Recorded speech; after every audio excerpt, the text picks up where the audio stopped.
What's going on, guys? Welcome to Midday Due Diligence. I'm Stevie J. Massey filling in for Camber today. Appreciate you hopping in with me, Mass. Of course, man. Of course. Love to be here. Love to anytime I get the invite to come on the show. Really enjoy it. And I'm all Team USA'd out right now. Obviously, USA in the World Cup leading 1-0. So super excited about that. So if I go crazy in the middle of the broadcast, it's because something good happened. If I look dejected, it's because something bad happened. Well, I got to say, I don't know what nothing means in soccer. It's nil. 1-0. 1-0. There you go. 1-0. There you go. All right. And was it Christian Pulisic who scored the goal? Did, yes. He took a shot in the nuts to do it. But, hey, sometimes you got to make a sacrifice. A sacrifice? That's terrible. Can we delete that? Can we cut that out? We cut that out. All right. So Dallas Cowboys a winner on Thanksgiving Day. That game went 28-20 over the New York Football Giants.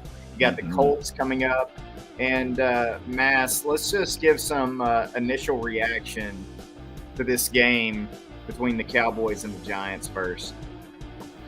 Yeah, I mean, it was a good game. It wasn't the cleanest game. A lot of penalties, a lot more penalties than we should have had. We continue to have this issue with penalties. We need to clean them up. But the run game looked really good. Zeke looked great. Dak was efficient in the second half. Super efficient in the second half. Made some mistakes in the first half, but it didn't kill us. It didn't, we didn't let it kill us and fight on Eddie. But overall a good game against a good opponent. I mean, the Giants have a good defense. They play everybody close, and we kind of had a comfortable win. I know it was only 8 points, but they scored in the last seconds, to make it closer than it really was. So a solid win for the Cowboys, and I'm excited about that. And to get that little, 3 games in 12 days or whatever it was over with, and, get this little mini bye. Yeah, I thought that maybe the offensive line didn't have their best game of the year. Yeah. Zach Martin was still really good, but probably Tyler Smith's worst game of the season, or at least his worst since week 1. Yeah, Thibs really, really put it on him. He did. And, of course, there's going to be times when you have to get matched up with Dexter Lawrence or, against Williams. Just they're a really good defensive front. So they are, yeah. And you mentioned they stay close in games, and that's a big reason why is their front seven, especially those defensive linemen, they're a very good unit, a very stout unit. As a matter of fact, on Dak's second interception, I mean, you can kind of see him a little leery of a defender pushing Tyler Smith back into his lap, and he kind of slides that front foot back as he's throwing. Maybe not the best decision to throw it regardless, but you can see that he's not comfortable with what's falling in his lap. And again, Tyler Smith, he's been a fantastic surprise in terms of what we thought maybe he was going to end up being at tackle at the beginning of the year, but there's still some room to improve in that spot. And I know this is something we talk extensively about behind the scenes is maybe kicking him inside. And then you got Tyron potentially that window opening after the Indianapolis game. We'll see how that shakes out. But outside of Zach Martin, I don't think everyone had their best night necessarily. It still wasn't bad. You're right. And even Tyler Biadasz probably had his worst game of the season. It wasn't terrible, but he had a really weird penalty that I just don't understand. It's a penalty that it's a false start on the center. And I don't understand why the center is false starting. If you go back and look at it, he literally jerks his body and his head back, but keeps the ball on the ground. Yeah. That. You shouldn't be doing that as a center. That does not make sense to me. Why are you reacting so hard and not snapping the ball? You're literally in control of that. Right? It's it's in your hands, figuratively and literally. And Like, literally, yes. I mean, either way, it's in your hands. So yeah, that was a bit of a weird moment. Overall, I do think that the run game was a very pleasant surprise, considering how the yardage and everything shook out. We don't expect Zeke in a smaller volume of carries and touches to outgain Tony Pollard anymore. That's just not kind of how things are going anymore. But Zeke looked very, very good on Thanksgiving. Zeke looked really, really good. Like he looked fresh and healthy, and he had a little bit of that explosiveness that we haven't seen. Now he doesn't have the home run ability explosiveness that he did, because there was a couple runs that back in like 2016, 2017, he might have took to the house. But he doesn't have that home running, but he's looking more explosive than he has all season. Yeah, if we're being honest. Yeah, and on one of those runs, Leonard Williams actually has him, wrapped around the thighs, and Zeke's able to break out of that. And that's a tough tackle to break. Mm-hmm. That's not a corner. That's Yeah. not a safety who's coming down and hitting. That's Leonard Williams putting that weight on you, and he's able to shake that out and then run for about 10 more yards up the sideline. And so, very happy with what we saw from Zeke. I loved how they got CeeDee Lamb going early. It was like the stars of the Dallas Cowboys got things rolling to get the game started. Zeke going early, CD going Mm-hmm. early, even though he had a drop, early on in the game. But other than that, Dak got rolling, had the couple of interceptions, and then caught back on fire again. So very happy with how that shook out. And then we'll never stop praising these tight ends, man. I mean, they are just phenomenal. And Oh man, I love these young tight ends. I really do. They're so talented and they're hilarious. If you watch the Sounds of the Sidelines, these guys are hilarious. So I so look forward to watching these guys continue to grow. These young tight ends they're awesome, man. And it's kind of funny because against Minnesota, we saw Dalton Schultz try to reel one in one-handed, dropped it, couldn't pull it in. It was a perfect ball from Dak Prescott. Dalton Schultz's first touchdown was actually the same route from the Yeah. same position. Just get past that linebacker, get angle up, and threw it.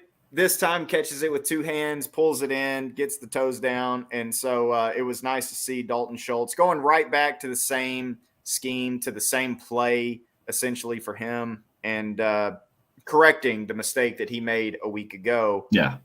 And he's been quiet, of all of the tight ends, Jake Ferguson, we're looking at the blocking from guys like Peyton Hendershot, who got a rushing touchdown. Mm-hmm. But Dalton Schultz is starting to come along as a pass catcher, and that's something obviously we expected based off last year, but we hadn't had it this season up until here as of late. Yeah. He's starting. I think he's starting to come on a little bit more. Obviously, he had a 2-touchdown game against the Giants, but he's just Dalton Schultz has really good chemistry with Dak, and without Dak around, it's just not there. Like he's just not there. So like I think it's that's kind of obvious. And look, some people love Dalton Schultz. Feel however you want to feel about him. I think that the emergence of these young tight ends is really putting it more clearly that Dalton Schultz is probably not going to be on this team next year. And they're gonna run with these young tight ends, and we'll see where they go with that. Yeah, I mean, that's something that's on our mind as we continue to go on. We saw Jake Ferguson, he made several plays in the passing game as well. And a guy who coming out of Hurdling college, defenders. what's that? Hurdling defenders, yeah. Hurdling defender. Yeah, making athletic plays, going back, if you watched him in college, it was all about consistency. All right, he's pretty well rounded. He can do a little bit of everything. All right, maybe he's not like an athlete who will go high point a ball in the end. Oh, wait, yeah, he is. Dang. He gets to Dallas and we start seeing a little bit more of a skill set that we didn't see on tape in college. Mm-hmm. And, whether that's scheme, whatever it may be, in college, you loved him because he was the epitome of consistency. And that part, along with more athleticism, is now showing up with a star on his helmet. And Mm-hmm. Dalton Schultz has to continue playing hard. He has to continue producing because even if it's not in Dallas, he wants to get a paycheck Yeah. wherever it is that he can. So it's a great situation for the Cowboys in that tight end room. Yeah, absolutely. And like you said, we didn't see this from Ferguson in college because sometimes in college players aren't used in certain ways. They're, depending on the scheme that the team uses, they some skills don't get showcased. And Ferguson wasn't really used as a wide receiver at Wisconsin. He was mostly a blocker, an inline blocker. But when he was used, you could see he had some ability. I remember. I apologize. I don't remember who said it, but I remember when the draft happened and we drafted him. I liked him, but somebody was like, "Look, he wasn't used this way, but Ferguson has probably the softest hands of all the pass catching tight ends in the draft. Like he has really soft hands. He knows how to catch." And I think we're starting to see stuff like that. And it's always fun when you get a player like that, like a Micah Parsons, for example, who wasn't Pass used. rush. Yeah, who wasn't used in certain ways in college. And you're like, man, he can't do this, he can't do this. And then he gets in the NFL and he's used as that, and they start to dominate because they've had that skill set. It just wasn't utilized. So it's always a fun surprise when you get that. Yeah. And, kind of going back to what you were saying about his camaraderie with Dak Prescott, it's, same thing that we had with Noah Brown and Cooper Rush. Mm-hmm. Now, all of a sudden, you're not seeing nearly as much of Noah Brown. He and Dak just don't have that together, and that's fine. That's okay because Yeah. he and Dalton Schultz do. He and Michael Gallup do, which, I want to go back to Michael Gallup for just a second because, Ooh. Starting to feel it. yeah, starting to feel it. And that's something that I noticed and pointed out last week after the Vikings game is, guys, he's pulling in catches that are away from his body. He's out muscling guys. He's working on the sideline. It's the Michael Gallup of old. He had the Baby Dez reputation, and I think we saw him fighting for extra yardage. Like I said, balls that are in a place where only the receiver can catch them. And Michael Gallup's bringing them in, with Mm-hmm. consistency. And so that's really, really massive when you think about some of the question marks that this team has gone through over the course of the season. At the beginning of the year, it was, okay, Dalton Schultz, but then rookie. And, now you love that room. All right, Yeah. then wide receiver group, Michael Gallup, oh, he's not the same guy. Okay, but now, especially if you're able to add Odell Beckham Jr., Mm-hmm. this is a very, very good offense that is starting to not just become capable of their peak, but they're also getting depth as the season goes along, and that makes no sense in the NFL. Right. Yeah. I love it because Gallup is like you said, he's using his physicality again more. He's feeling more comfortable with fighting for the ball. I think he had 3 really strong catches where it was contested, and this ball's mine. Like I'm a grown man, and this ball is mine. In this last game. And so like you can see, and I think 2 of them were on 3rd down, which is huge whenever you can make a big contested catch like that on 3rd down. And it gives your quarterback more confidence in, hey, okay, this guy's going to go make that play for me. I can throw it up to him. So it's great to see Michael Gallup getting back there. If, like you said, you can add an OBJ to this offense, it just takes it to another level with you got another guy who, yes, he's coming off ACL surgery. Yes, he has to get back into the flow and get up to football speed and everything like that. But his route running ability is elite. So that will help him get up to speed faster because he doesn't just have to rely on his athletic ability. He can rely on, hey, I can run a great route and get wide open. And It takes us all the way back to the preseason when Dak was talking about Houston. I don't even remember his first name now. Dennis Houston. Dennis. Mm-hmm. Yeah, Dennis Houston. And Dak was kind of showing some favoritism to him because, well, I can trust he'll be where he needs to be. Mm-hmm. And, we saw early on that, Jalen Tolbert wasn't going to work out. Semi Fehoko, still a little trouble getting separation, then gets hurt.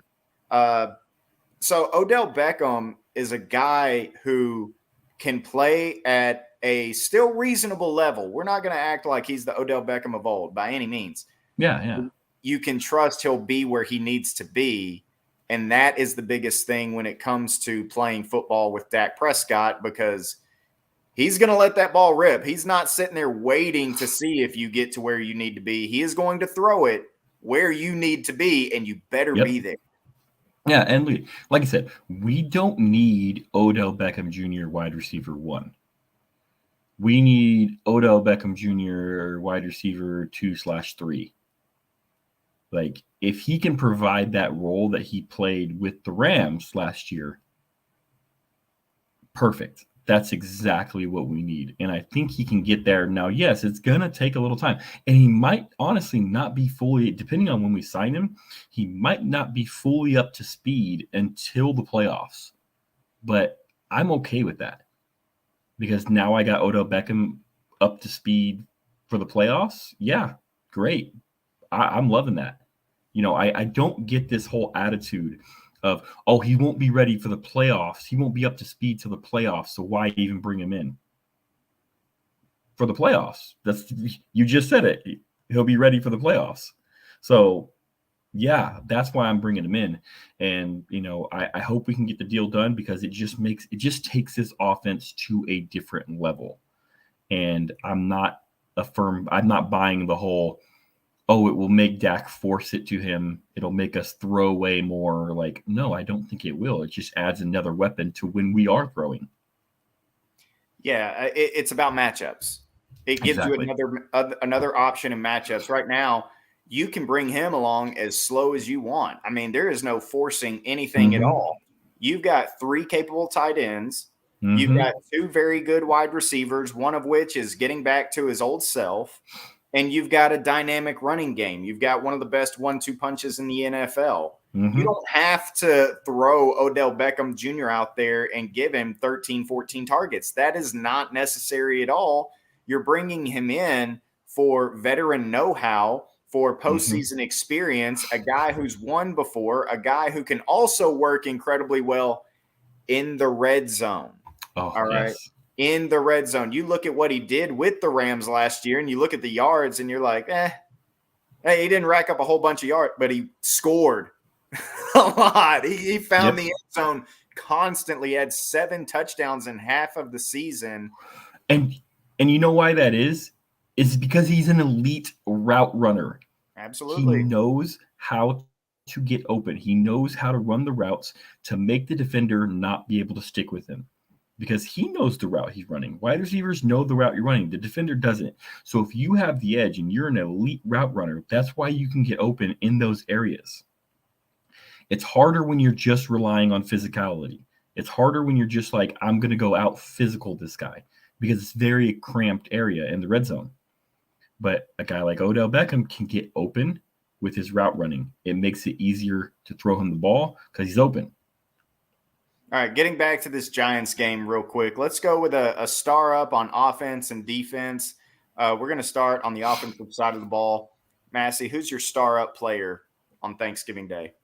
I think it's obvious, man. It's got to be Zeke.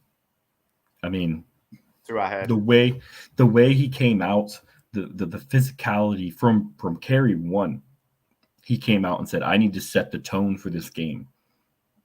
Breaking tackles, making cutbacks, getting around the edge like we haven't seen him do all year. Like, he just came out and really had his best game of the year. And it wasn't even just about the total yardage. He just played really well. And so absolutely my star up for this on offense to this game is Ezekiel Elliott. Yeah, I got Zeke down as well. I did think about, maybe CeeDee Lamb, but he had a drop. He had a false start. it's funny because Lamb is playing outstanding football right now, Mm-hmm. and he can still be better. Like that Yeah. is this terrifying thing about CD Lamb is even as we're watching him ascend game in and game out, here as we're in the second half of the season, you still look at it and you go, but this right here, this you could have had 135 instead of Yeah. 106 or whatever it was. The ball He's hits you still in the so hand. young. Yeah, 23 years old, and he's going to have yet another 1,000-yard season. Mm-hmm.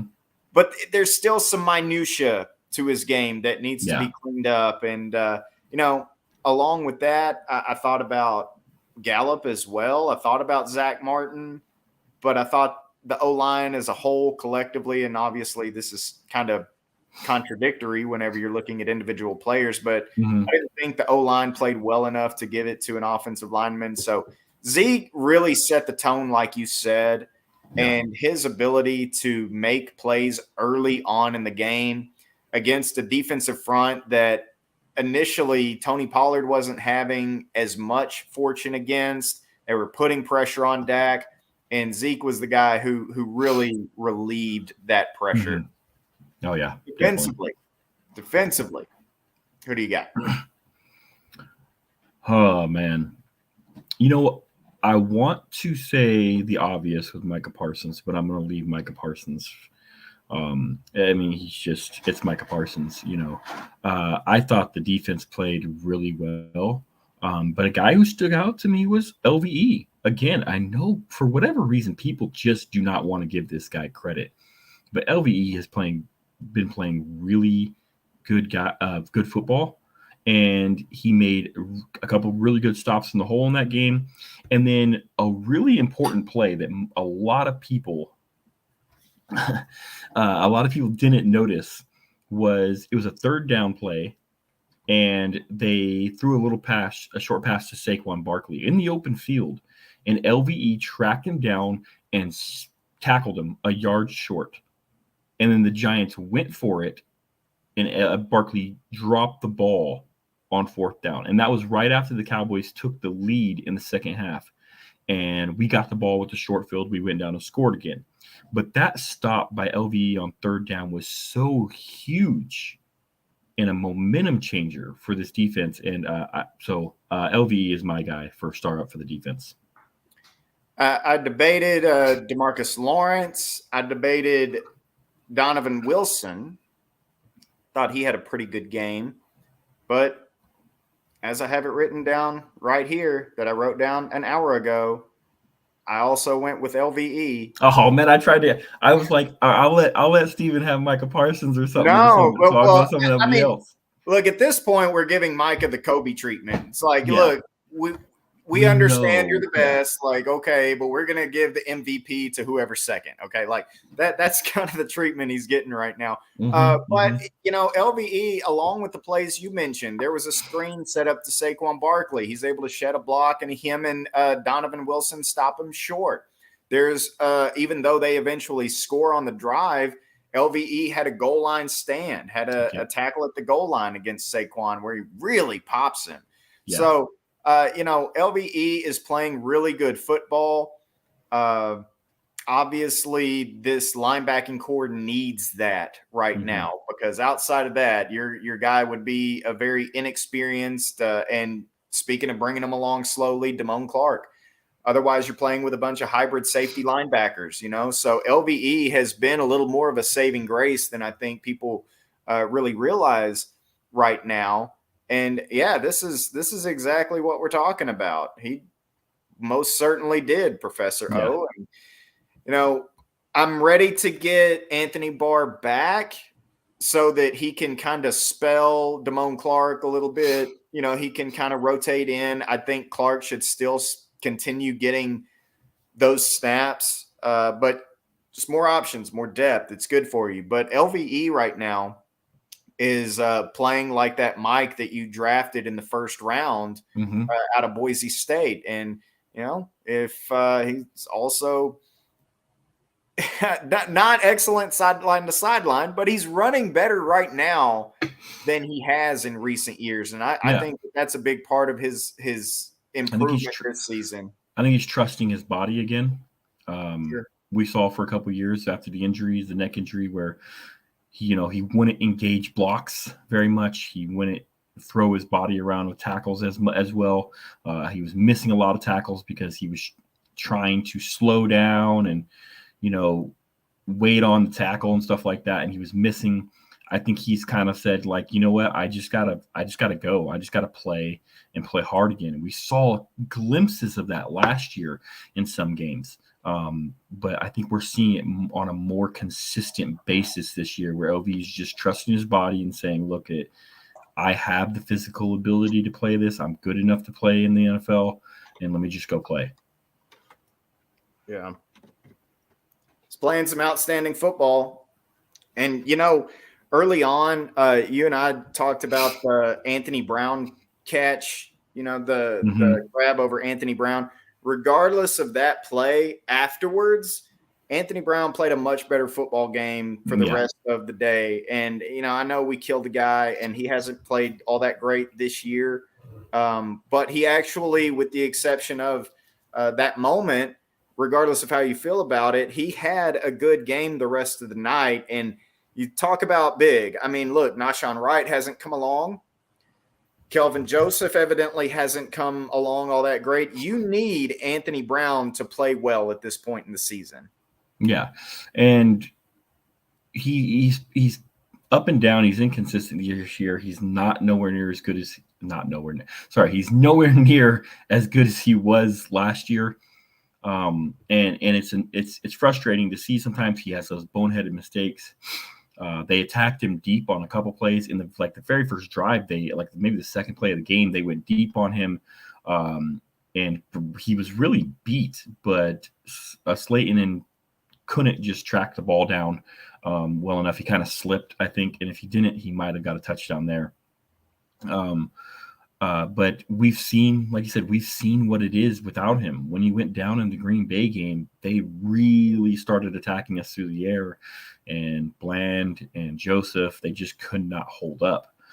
So I get it. You can definitely upgrade from Anthony Brown, but right now we do not have that upgrade. So we need him out there. We need him to play more consistent. You've spent the resources, but don't have the upgrade. Yeah. That's we definitely spent the resources, but you talk about a pair of second-year guys, and I think kind of the hope and feeling was, well, one of them, I mean, I know that's how I approached it, was like, well, one of them, but no, neither of them. Yeah, neither of them has really made it, and they've been jumped by a 6th round pick. So yeah, I mean, Anthony Brown, I don't think either of those guys, maybe Kelvin Joseph could play in the slot a little bit. You're never going to put Nahshon Wright in the slot. Oh no, definitely by any means. But you could always move Anthony Brown in the slot and put absolutely somebody on the outside, but they just don't feel comfortable with either guy to be able to do that. So yeah, I mean, you're talking about a Deron Bland, and he had a pretty rough go at it in Green Bay, and they still are like, look, we're putting you out there over this guy and this guy, like you said. So, one big positive that I took away from this game, even though when you look back at it, Dallas and the Giants actually averaged the same yards per carry on the ground. I thought that was interesting because you didn't get killed on the ground. You didn't hit, Daniel Jones. We're always kind of concerned about the mobile quarterback being able to make plays when things break down. And that didn't happen. Daniel Jones never did that. I think he had 15 yards rushing, and that's a win for the Dallas Cowboys. Saquon Barkley never really got going. I think they only gave him a dozen carries, maybe only had a dozen touches or so. He got the touchdown early, but he didn't kill you. And I thought that was really the one thing in this game that, all right, they've got a backup offensive line.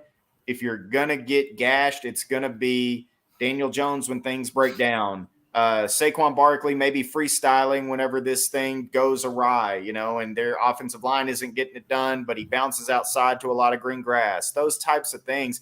Dallas never allowed it. Yeah.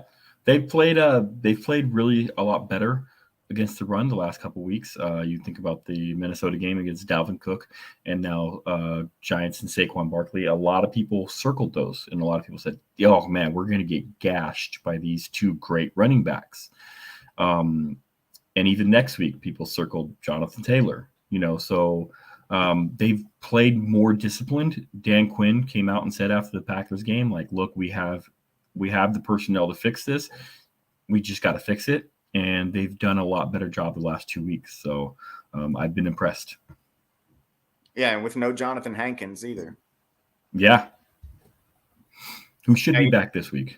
It was an illness. It was the flu. You get 10 days. I mean, surely you're over the flu by then. Now, I will say, though, neither Minnesota nor the Giants made a commitment to the run game. And that's where Green Bay beat you, is because even down 14 in the fourth quarter with Aaron Rodgers, they were like, "Yeah, we're still going to run the football." And that's where Indianapolis is intriguing to me. They're a bad football team. They've got a great playmaking running back.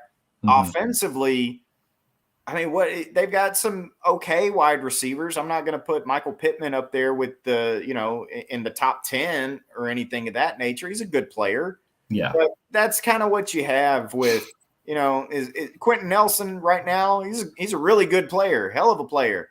Maybe not the Quentin Nelson of old. Yeah. I'm struggling to see how, outside of Jonathan Taylor going bizarre, how they muster up the points against the Dallas Cowboys. Honestly, they shouldn't be able to. Honestly, their offensive line is bad as a whole. Now, like you said, Nelson's not what he used to be. He's had a lot of injuries.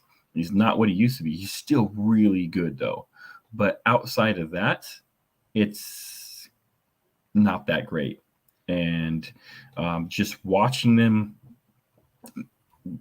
Matt Ryan's old. He doesn't see the field as well anymore. He's not making the correct throws. He's making some bad throws. He's giving up passes. And really their offensive weapon, Michael Pittman can make, but he's more of a possession receiver. He's not that I'm going to burn somebody down the field and everything like that. He's not that type of player. He's a really good possession receiver. So outside of that, they don't have a ton of weapons on offense. And besides Jonathan Taylor, and if you can bottle it up, stack the box, and say, "Hey, Matt Ryan, beat us with your arm," I think this defense could be having a really good day, if they're able to stack the box a little and stop this run game. I don't really see how Matt Ryan and that offense can hurt us that bad. And he's not a mobile guy. He's not. He's not a mobile guy. So this should be a pretty good opportunity if you can get them into more passing situations. I think they will want to rely on Jonathan Taylor. Oh yeah, in this game. So you'll have to plug that up. But otherwise, I'm interested. I also saw draft darling Jelani Woods had a decent game last night.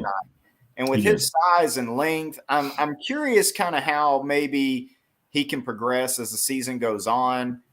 But otherwise, that's Colts hoping for things to shake out. That's not, man, he's had a great year. Yeah. Here's a guy that we can go in and he's a pleasant surprise as a rookie.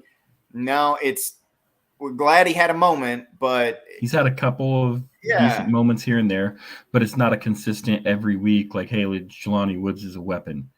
It's, hey, he had a good game here. Hey, shut up tonight. Hey, yeah. It's been 5 weeks. He had another good game, Right, exactly. And I think he only had like 80 yards receiving on the season going into the game. Yeah. So it's I only noticed it because he made a play late in the ball game and was one of the many tight ends in this draft that we looked at. Yeah, I really liked him in the draft. Yeah. So with that said, though, this is actually, to me, similar to the Giants game because you look on the other side of the ball and, the secondary is not great, but they do have some good defensive linemen. They do. DeForest Buckner is a very good player still. He's kind of a diamond thrown away in the trash, but that's a place where if you're looking at kind of who is comparable, you have a Indianapolis Colts team and a Giants team, and especially with how the Giants offensive line was banged up last week, I think that these two teams compare a little bit in that way. No, you're right. They do. They have a better defensive line than their secondary. Their rankings are pretty good. If you look at their rankings, I think they're top 10 in points allowed, like top 15 in yards allowed or something like that for their defense. So their rankings are pretty good defensively. But they can still get beat. They gave up 24 points to the Steelers, who we all know don't have any type of offense at all, don't have a good quarterback, so they're, they can be beat. And I'm having a hard time, Steve. I'm having a hard time trying to see, unless the Cowboys just came out and play flat and just play a terrible game and they're just not up to snuff and they're played down to their competition. I'm having a hard time picturing this Colts team slowing down the Cowboys offense and the Colts team scoring on the Cowboys defense. I really am. Yeah, and here's another one for you. The Cowboys' last game was played on Thursday night. The Colts game was played on Monday night. Yep. I mean, that is a pretty large disparity, and as far as you can get, yeah, without having an actual bye week. So, if I'm the Colts, or if it's the other way around, I'm kind of rolling my eyes, saying this is BS. Why do they scheduling people do it this way? Is it in Dallas or is it in Indy? I think it's in Indy, but let me take a look. Okay. I couldn't remember. I don't remember either. Let me take a look real quick. At Dallas. Okay, even worse because now they're on the road. Got to go to Dallas, yeah. And schedule makers did not do them any favors here. And tell me if I'm just imagining things. Does the crowd seem a little bit more this year for like that? Even the crowd seems into it more. The crowd seems into it. The crowd seemed great last.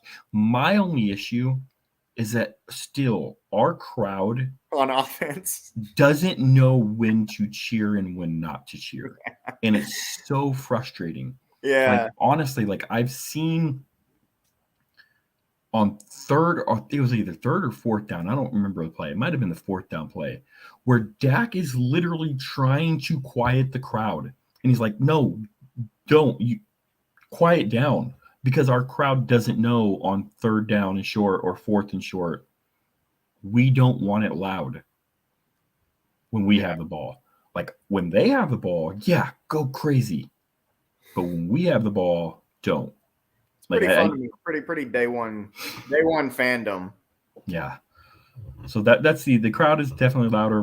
We're getting more fans involved. Unfortunately, they just don't know when to get involved and when not to get involved. Do you have an update on the U.S. game? It is still 1-0. Or right. 1-0. Sorry, 1-0. There you go. Yeah, but that's the thing, Bruce, is there is a decent home field advantage this year. We're used to there not being one. Yeah. We're used to really there not. I mean, you remember, was it San Francisco or even Denver last year was, Jerry Jones made the comments that ruffled some feathers about just selling tickets and seats, and everybody's like, man, come on. That's not – you are you don't understand then if that's the case. Now it seems like Cowboy fans are filling the stadium, getting a little bit crazy, maybe buying some cheaper beer before the game, and taking a little bit of a different approach here. We're not selling our tickets. We're not selling our tickets. That's the good thing. It doesn't seem like we're selling our tickets to the outside fans this year. So I love it. I love the crowd getting involved. I want to have some kind of home field advantage. I want the crowd to go crazy. Just really want them to know when to go crazy. We got to get some of these guys, some of us guys from who listen to us in Pick Six Sports, start putting it out there. Start teaching people when to cheer and when not to cheer, when it needs to be quiet. When we are on defense, go crazy. When we're on offense, chill out a little bit unless we do a big play. You want to know something kind of strange? When you look at this Indianapolis Colts team, the first 6 weeks of the season, they only had 2 losses. The first 6 weeks of the season, they only had 2 losses. Because they beat the Chiefs. They beat the Chiefs. Yeah. I don't know. This is a strange team. And, I mean, that was a low-scoring game. Yes. They tied the Texans to open the season. Mm-hmm. And then they lose to the Jaguars.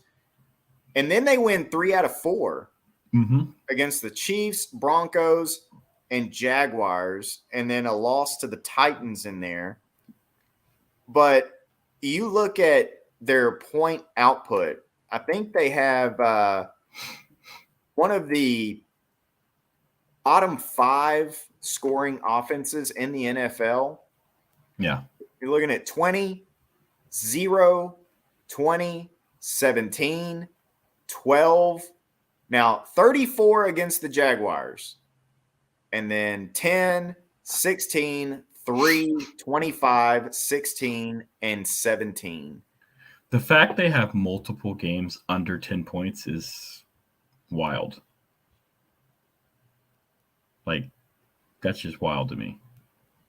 You're an NFL team. You need to be able to score 10 points. The fact that, well, I mean, look at the Broncos. They're a little bit in the same boat. Yeah, Broncos are really bad. Broncos are wildly bad. I can't help but take digs at the guy. Like, it's impossible not to at this point in what's going on in Denver. Mm-hmm. All right, so if we're looking at just some crazy wild scenario where Indianapolis comes in, first of all, they're going to have to shut down Dallas's offense, which I just don't see happening. No, not at all. You know, we talked a little bit about the secondary. You got kind of an aging Stephon Gilmore out there. Kenny Moore hasn't been as good as he was last year. Rodney McLeod, Julian Blackmon, Nick Cross, the Maryland rookie. Armani Watts is a good player, but he's on IR. Shaq Leonard is a very good player, but he's on IR. Mm-hmm. So I don't know if in the secondary if they've underachieved, but it certainly seems that way. Oh, yeah. Like you said, that defensively their numbers are good, but you look at that defensive line with I've never learned how to pronounce his name. Played for the Jaguars, played for the Raiders. Now he's Yannick. Yeah, Yannick. It's I don't know. I don't remember how to say it. Yeah. Grover Stewart, a defensive tackle. DeForest Buckner can play all over the line. Mm-hmm. Quiddy Pay, whether he'll play or not. Yeah, I don't know if he's going to play. He's been out. He's been out, but at this point in time, he's questionable. So we'll see. We'll start getting those injury reports filing in and see exactly how. Yeah, no, I agree with this 100%. 1,000%. That's another avenue that the Indianapolis Colts have to beating the Dallas Cowboys is if you run a wrong route and the ball gets intercepted. If your offensive lineman, falls back into your lap. If fluke plays, penalties. We're moving the ball, going into red zone, holding, pre-snap, illegal motion, whatever the case. Offensive PI, like that's.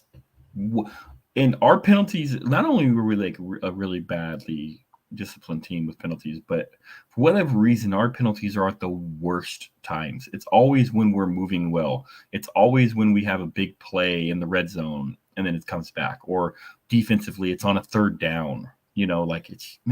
Our penalties are so ill-timed. It's insane. Well, and to me, a lot of these I can live with. Holding is going to happen. They can kind of call it whenever we want. The whole mantra. The in-play stuff, I can live with that. it's the pre-snap penalties. You nearly cut your penalty output in half. Yeah. If you just get rid of false start, if you get, and, like we said, the Giants' defensive line, they had a good game. They kind of bullied up front a little bit, especially in pass protection. Mm-hmm. And so, yeah, they put a little pressure on the Dallas Cowboys offensive line. So it's a little understandable. But CeeDee Lamb false start, Tyler Smith false start, Tyler Biadasz, you mentioned him with a false start. I mean, you got to cut that stuff out and live with the stuff that happens in play. Live with a hold. I can live with that. It's in the middle of the action. It's happening. You have less control. Pre-snap, you got to get that. You got to get your thumb on that. Absolutely, yeah. No, 100%. Now, on the other hand, there's a lot of ways we can come up with for the Cowboys to beat the Colts. Looking right the other side, even though some of these guys are having a good season, I don't think that they'll hold off the Cowboys from scoring 28 points or so. No, I don't see that either. I just don't. They don't match up with us well. They're, our run game is going to be able to work. Our passing game is going to be able to work. I just don't. Unless we're killing ourselves, and like Space said, unless we are beating ourselves, I just don't see how they can keep up with us. I'm struggling, and I don't like to predict blowouts because blowouts, they happen. I get it, but I just don't like to predict blowouts, and I'm struggling not to see one here. You could argue they've been blown out twice.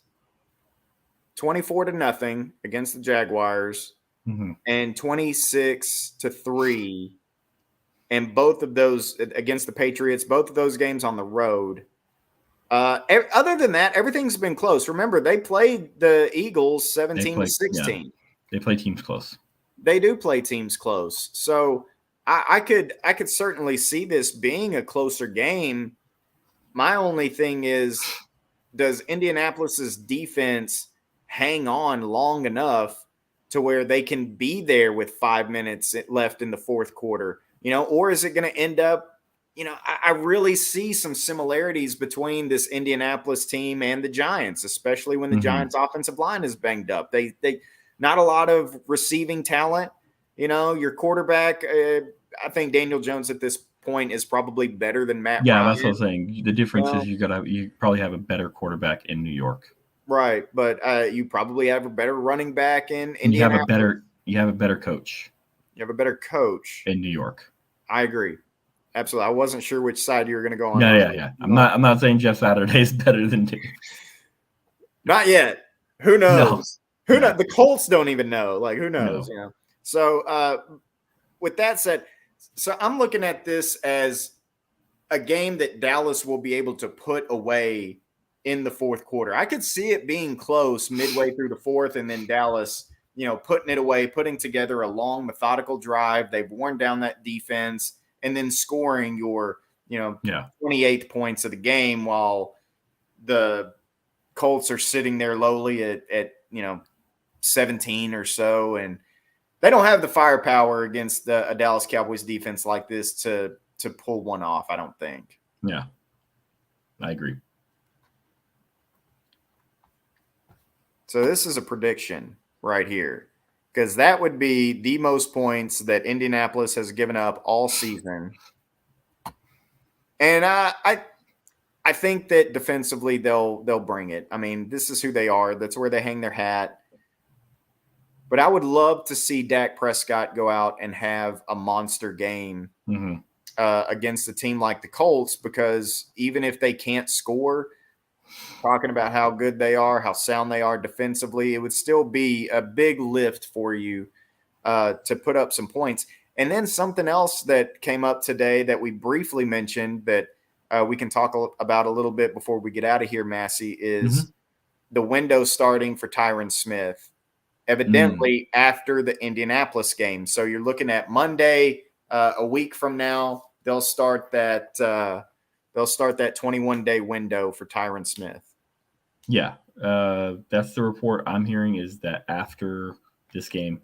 They'll start that window. How long he's going to take, I don't know. You don't have to take the full 21 days, but they might. They might just get him ready for that Christmas Eve game against the Eagles. Personally, I would prefer him to be back a week before that, just to get his feet kind of wet before that game. But we'll have to see. But it's my thing is make the move with Tyler Smith now. Throw him into left guard. Let him start running left guard. You have Jason Peters. Jason Peters can play left tackle. Let Jason Peters be the left tackle.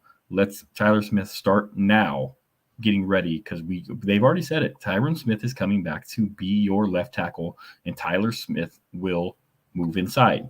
Just make that move now. Let Jason Peters hold on to it. Hold on to the left side, the tackle position, until Tyron gets back. And I think that's how the best way to prepare for it, because you're going to give Tyron the window to prepare, and you're going to give Tyler the window to prepare for the left guard position. But yeah, I don't know if they're going to do that. I'm not sure a better time than not this week, but next week against the Houston Texans. That might be where I put everything into motion. You're still kind of running neck and neck with the Giants, with Washington, with the Eagles. It's all still very jumbled up. As a matter of fact, right now, all 4 teams would make the playoffs in the NFC East. Mm-hmm. So you don't want a team that isn't very good, obviously, but you don't want to kind of – I don't want to experiment with this coming off of these 12 games and you won 2 that are real big. I'd rather go against the lowliest of the low, and that's where I'll start my experimenting. I can understand that. I can. You would do it. You would start now though against the Colts. I'd still start now. We just had a mini bye. Sure. Just move them in. I would have started them actually after the bye, so I would have already started it. But I'm ready to make that move now and allow Tyler Smith the time to really get prepared for Tyron coming back.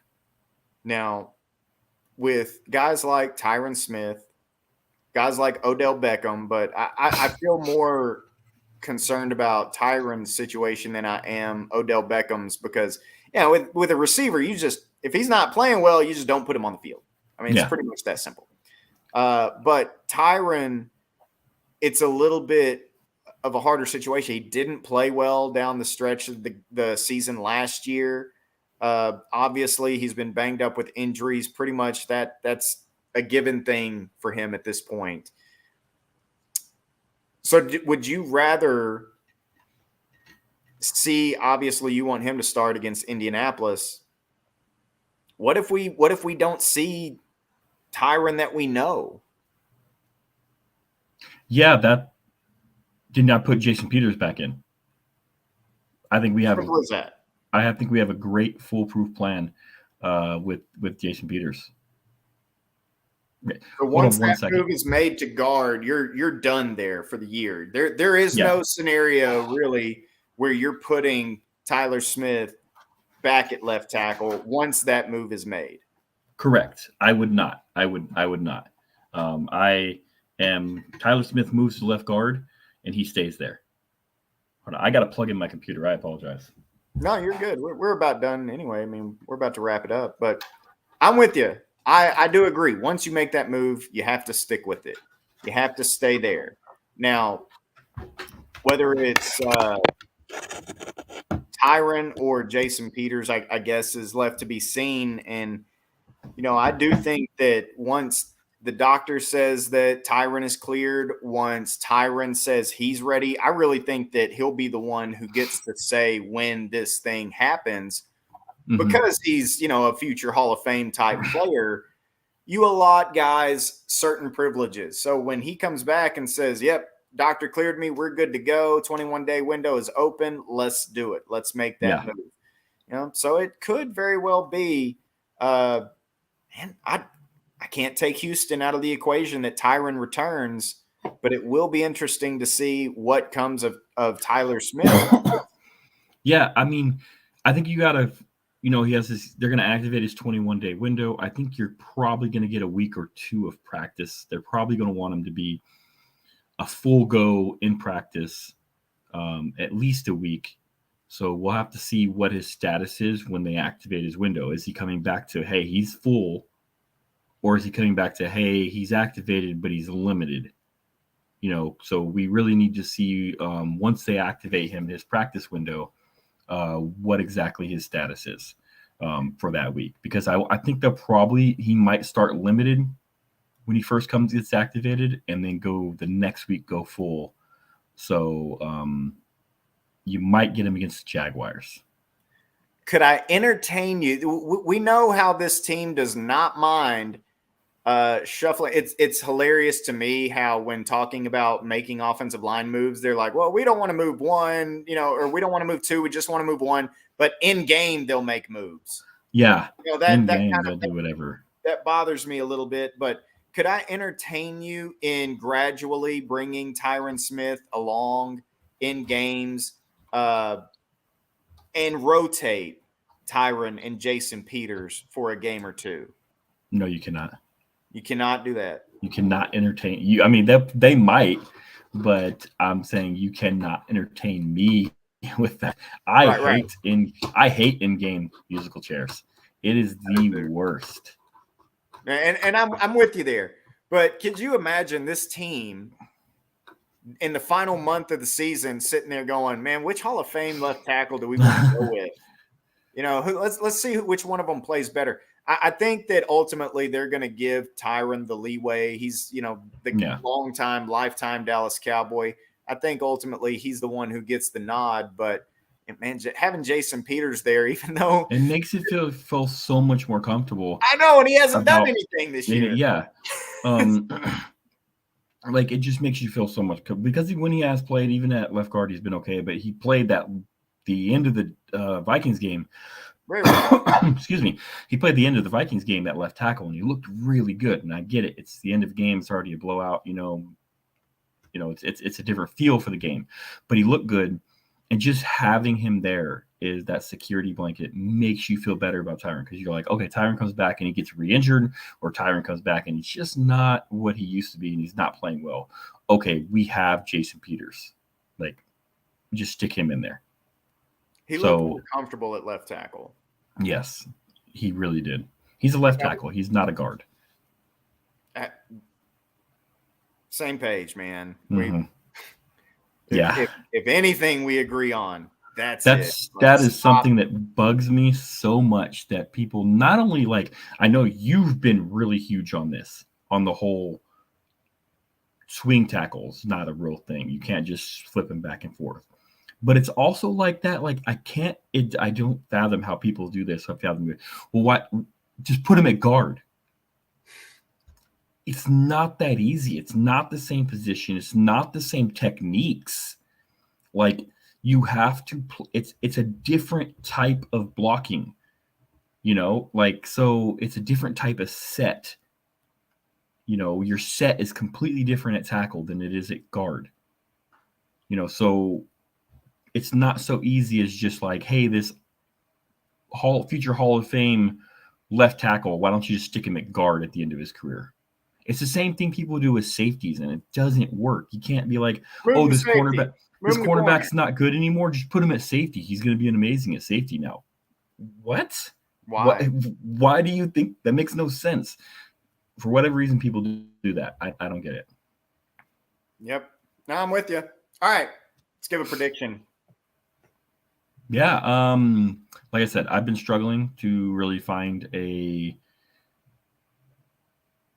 Colts to keep up in this game. And right now, as we sit here on Tuesday, I have it as a 34-13 win for the Cowboys. I'm going 28-18. 28-18. A 10-point win, solid, comfortable. I also would love to see Micah Parsons get another multi-sack game here. Oh, yeah. You know, when he gets one, he's going to get two. Oh, yeah, he always does. What do you think? They can. who do you think I'm worried about the most? There's two teams that I think are still concerning. Titans. Yep. Yeah. And Eagles, obviously. Yeah. You know, I'm more worried about Titans. Yeah. So, all right, there you go, guys. Appreciate you guys tuning in. Be sure to like and subscribe, of course. And that's our midday due diligence. Mass, thank you so very much for filling in, brother. Absolutely. Go Cowboys and go USA.